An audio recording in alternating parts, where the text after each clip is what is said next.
Washington, a lawyer tapped to lead a task force at the Environmental Protection Agency overseeing cleanups at the nation's most polluted places, worked until recently for a top chemical and plastics manufacturer with a troubled legacy of creating some of those toxic sites. Stephen Cook has been named as the new chairman of the Superfund Task Force, which EPA Administrator Scott Pruitt created last year to revamp how the agency oversees cleanups at the more than 1,300 toxic sites. Before beginning work in February as Deputy Assistant Administrator for the EPA's Office of Land and Emergency Management, Cook served more than 20 years as in-house corporate counsel for LyondellBasell Industries, one of the world's largest plastics, chemicals and refining companies. EPA records show that LyondellBasell and its subsidiaries are listed as being potentially responsible for at least 3 dozen Superfund polluted sites. An analysis by the Associated Press shows that nearly half the political appointees hired at the EPA under President Donald Trump have industry ties.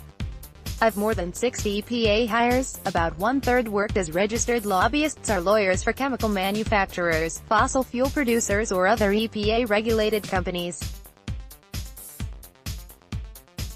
Trump promised as a presidential candidate to drain the swamp in Washington.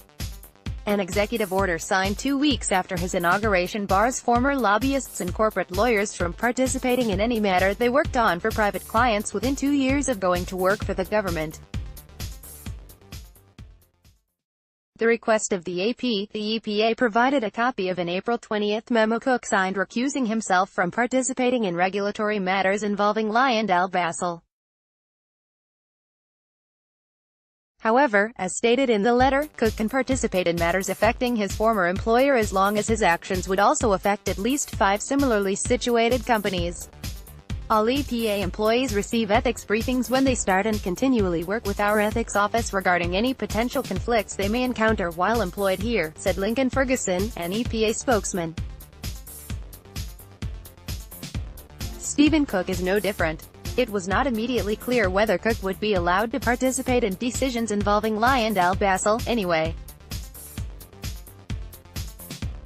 The AP reported in March that White House counsel Don McGahn has issued at least 37 ethics waivers to key administration officials, including 3 working at the EPA, that allow them to help regulate the very industries from which they previously collected paychecks. It was not clear whether Cook was granted a waiver, and Ferguson did not respond to AP's inquiries on the subject.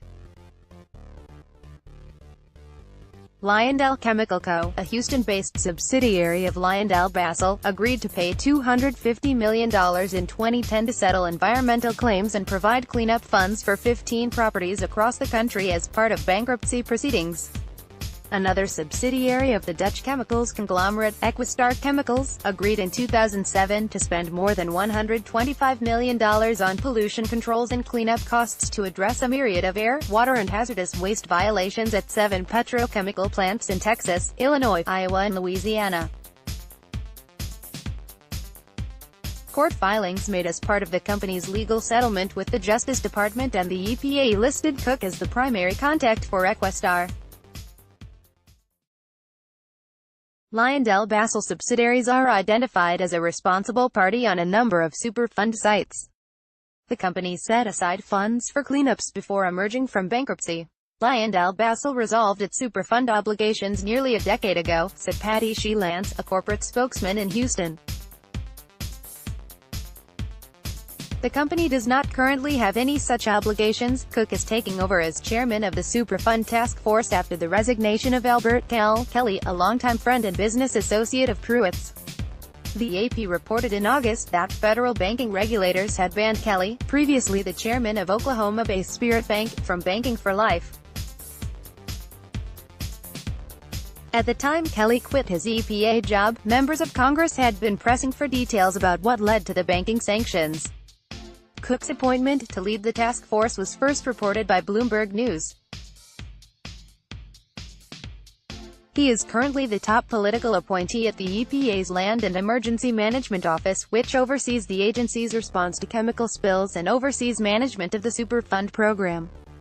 Trump has nominated Peter Wright to serve as Assistant Administrator for Land and Emergency Management, but he has not yet been confirmed to the post by the U.S. Senate. Wright has worked as a corporate lawyer at Dow Chemical Co. since 1999. A section on 3 June 2018.